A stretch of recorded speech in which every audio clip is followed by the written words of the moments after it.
Hey guys, welcome back to my channel. It is another sunny day to bring in the May weekend. I'm here today to wrap up my April reads and give you my full reviews on everything I read, and you are going to want to watch this one all the way through because I had a lot of bangers, including a 5-star read and a read that broke my rating scale and made its way into that kind of 6-star god tier special place that is reserved for only the best books. So grab a snack, get a drink, and make sure you lock in for this one. Don't forget to like, share and subscribe, and I would also love to know in the comments what your favourite read of April was so that I can add it to my own TBR. But let's get into it. Let's start with my 5-star read and start as we mean to go on, and that was Nightshade. I don't have a physical copy of this because it's actually going to be traditionally published later this year. I have pre-ordered the physical, but I read this on Kindle for now.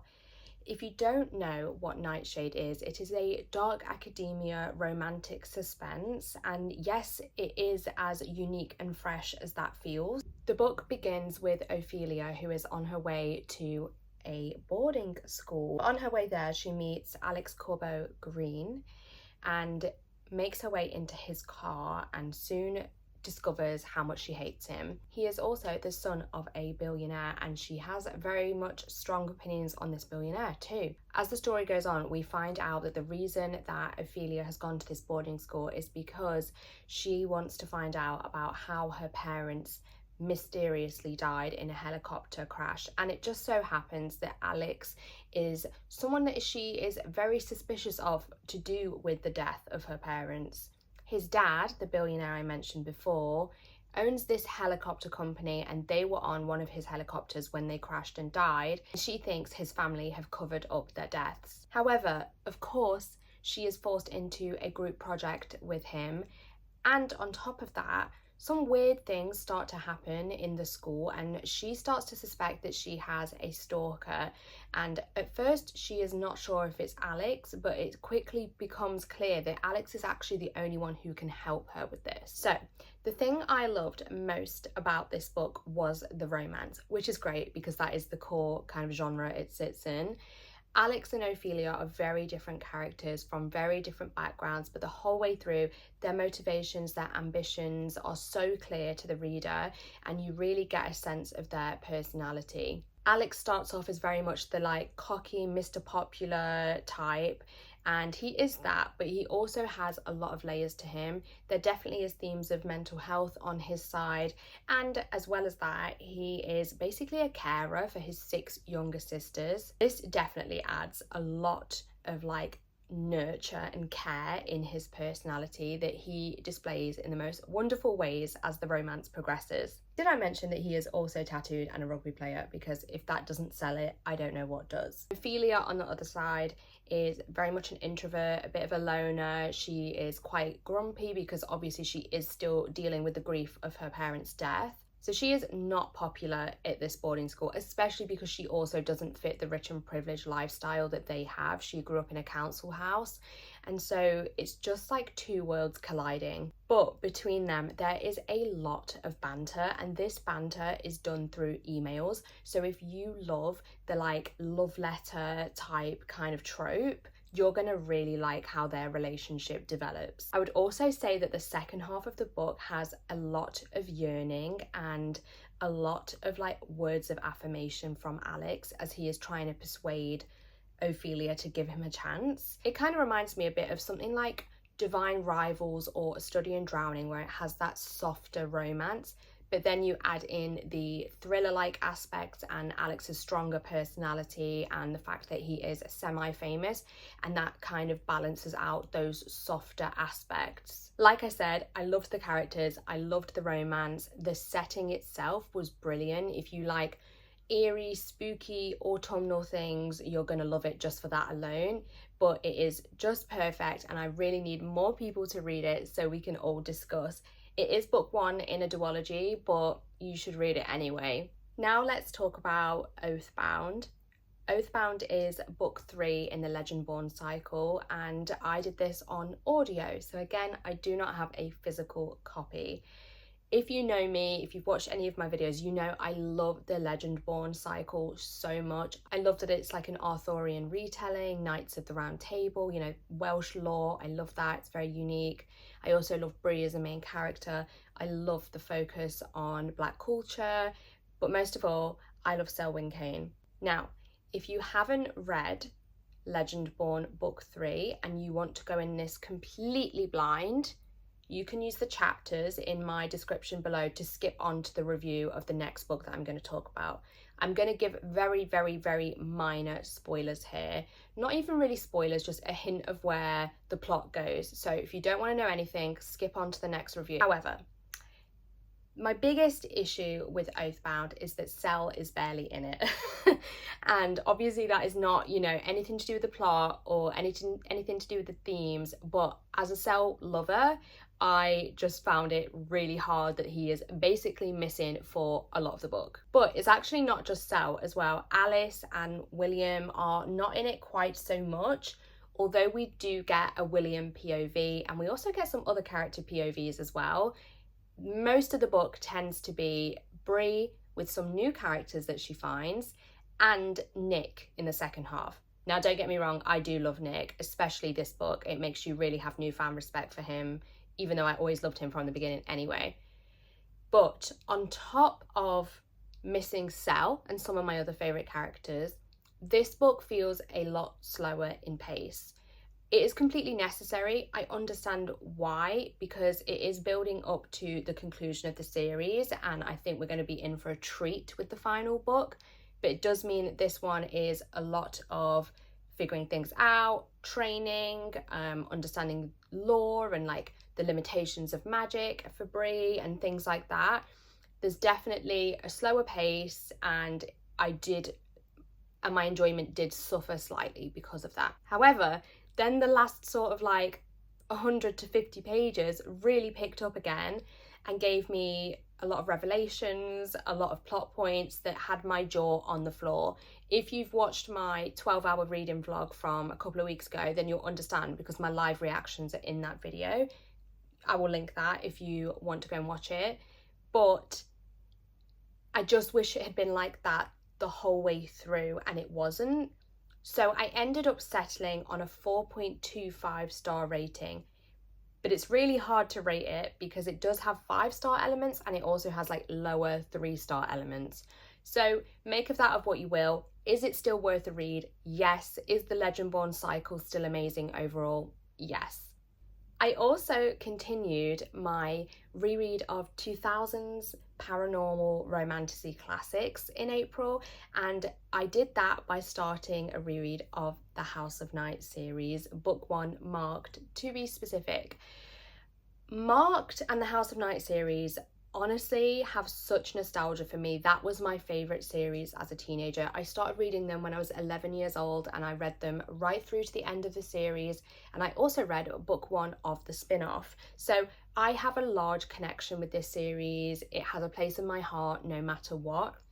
But I will say my enjoyment on the second time around at now age 29 was not quite the same as it was when I was a teenager. If you've seen any of my TikToks, you know that I also reread Morganville's Vampire Academy and Twilight as a part of this 2000s reread series that I'm doing.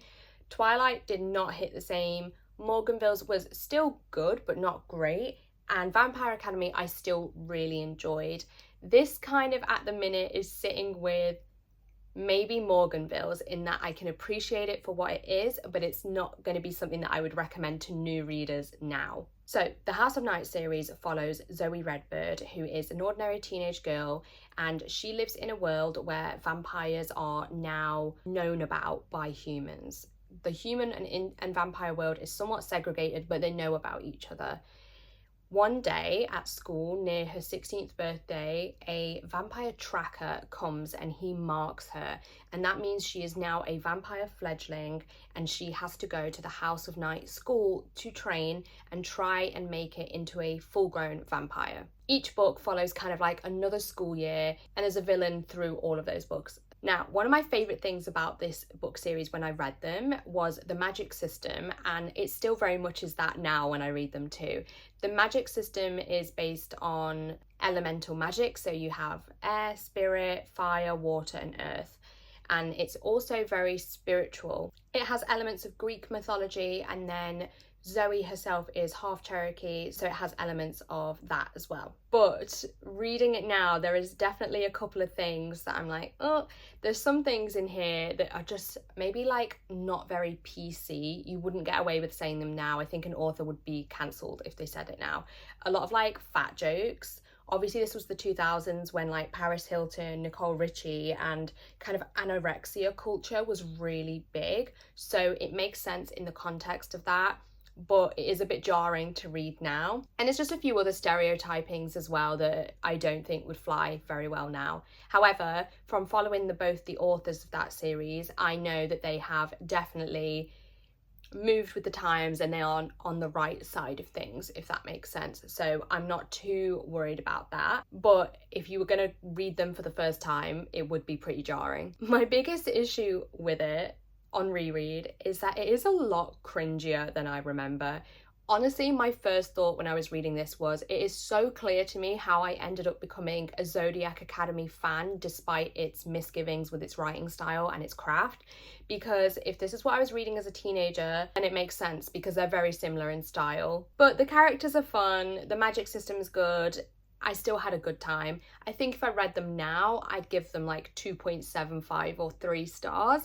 I gave them 5 stars at the time, which they definitely aren't, but I'm going to keep it as that on Goodreads out of nostalgia. I then did The Light That Blinds Us by Darcy, Theo, and this is a YA fantasy and it's book 1 in a series.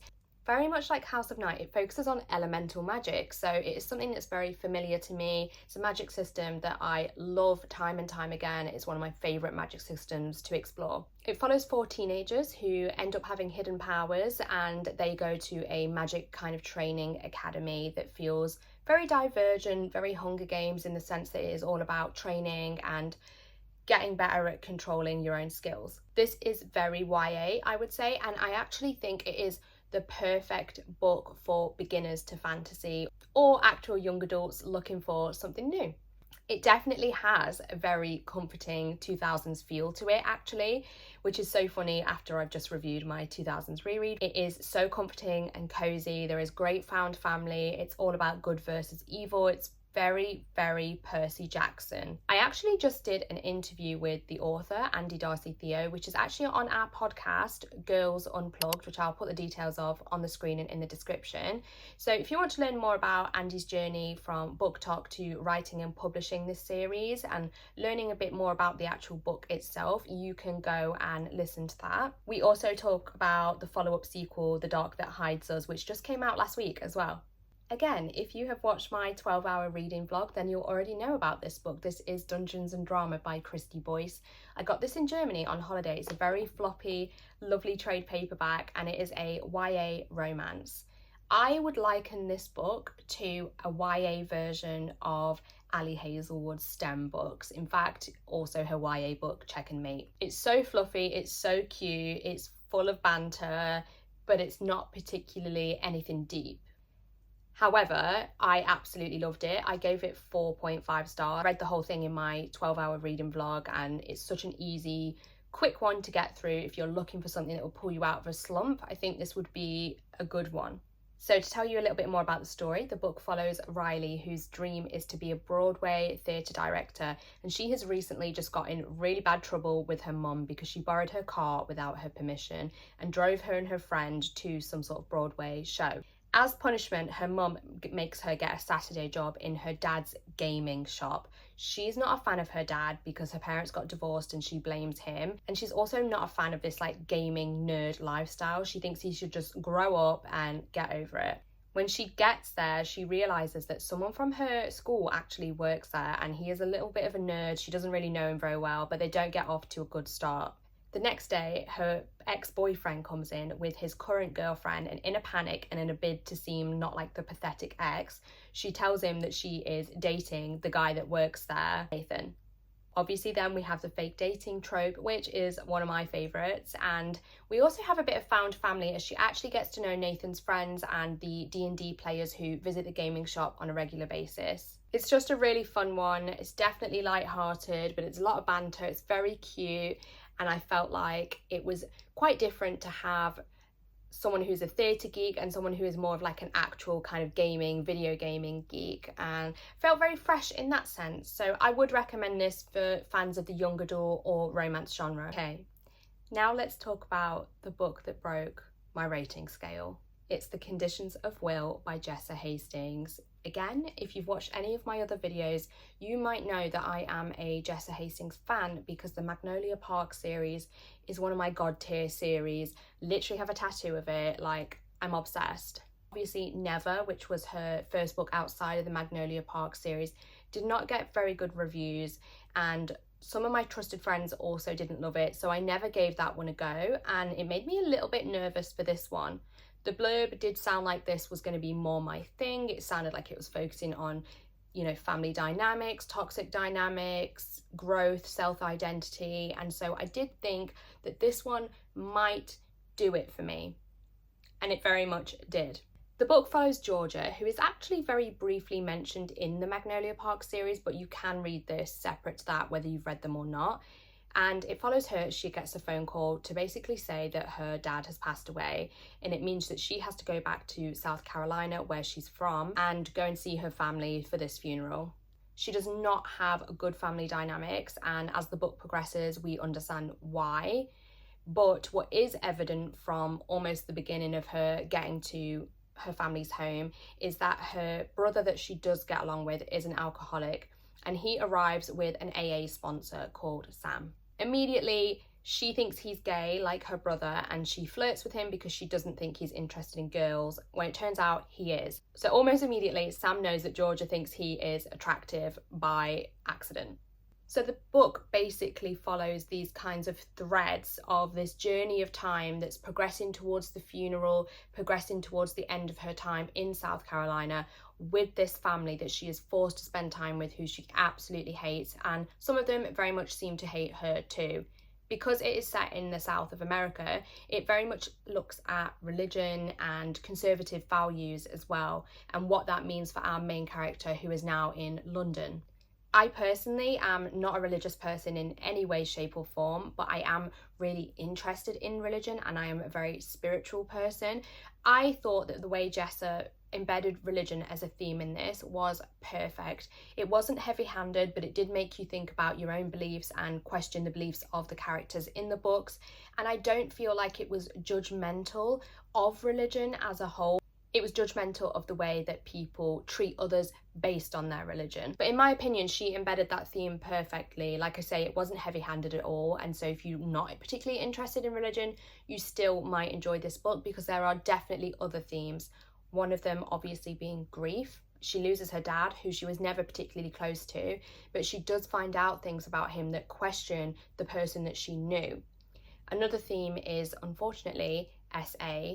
I won't say who that happens to or in what context, but obviously if that's a trigger for you, then you may want to skip this one. However, if you can read a book with SA, then you might find, like me, that this theme was also explored really well. I found that she handled it very sensitively and looked at how it can affect someone later in life. There's also quite a lot of misogyny in this book and slut shaming. Georgia is very much different to the rest of the women in her family, and she is looked down on because of that. But all the while that this is happening with the family and these themes are explored, there is also the romance that ensues with Sam. And Sam is now my new favourite book boyfriend, closely behind, coincidentally, Julian Hates, because she writes the most perfect men. Are they flawed? Yes. But do they do what you want in a relationship? Yes. She knows how to make them realistically lovable. You feel like this is the kind of man that you would get in real life, who is your ideal partner, essentially. So it was just the perfect cultivation of a great plot, amazing, imperfectly perfect, in-depth characters that you are frustrated with but also root for. It has poignant themes that are well explored, a beautiful romance, you know, it just has everything. And in classic Jessa's style, it does also have really beautiful writing, though I will say it's not as lyrical and flowery as the Magnolia Park's writing style. And then my final read of the month, which I did on audio, was Rebel Witch. No idea if that's the right name because it seems to have two different names, UK and US. I'm not sure which is which, but I read The Rebel Witch. Unfortunately, I didn't love this one as much as I thought I would, and I didn't love it as much as book one. Book one for me was a 4.5 stars. I absolutely loved the magic system around her being a witch and using blood. I loved the characters, Alex, Gideon, Rune. I loved the lore that was set up, but how easy it was to also get into. Was it groundbreaking, particularly original and in-depth? No, but was it wildly entertaining and really great fun for a YA romantasy? Yes. Book two, however, just fell flat for me, and I'm really disappointed. I had seen a lot of ARC readers saying that this was like perfect, giving it 5 stars, crying even at it. I didn't shed a single tear. I didn't even well up. I didn't even feel a sad emotion.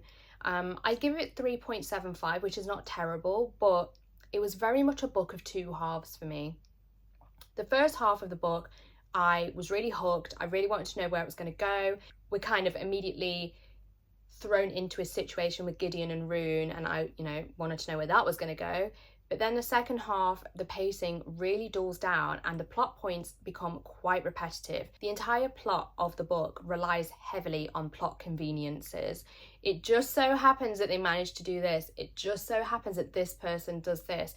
It just so happens that they're here when that happens. It's things like that, and they never really explain why, and it's not through any skill of the characters. It is purely convenience. As well as that, a lot of the conveniences are the fact that they are continuously thrown into situations where they need to hide, someone finds them, they're going to kill them, but they get away. And that happens over and over and over again. So for me, it did just become a bit dull and a bit repetitive, and therefore my emotions sort of detached from it. And I wasn't really hooked at the ending either, because the whole thing seemed to come to a climax that was like sorted in less than a chapter, in almost just like a page, really. So it just disappointed me a little bit. Was it still fun? Yes. Would I still recommend the duology? Yes, particularly for readers who are that age. But yeah, it wasn't my favourite book. But that is everything I read in the month of April. Overall, like I said, I had an amazing month because nothing was a real flop. There was things that I didn't love as much as I thought I would, but then nothing was a flop. And I had a 6-star read and a 5-star read that I continuously think about since I finished them. So I'll call that a win. If you had any 5 or 6-star reads, let me know. If you had any flops, let me know. And if you agree with my rating of any of those books, let me know as well down in the comments below. Don't forget to like, share and subscribe. Otherwise, I will see you next Monday for another video. Love you. Bye.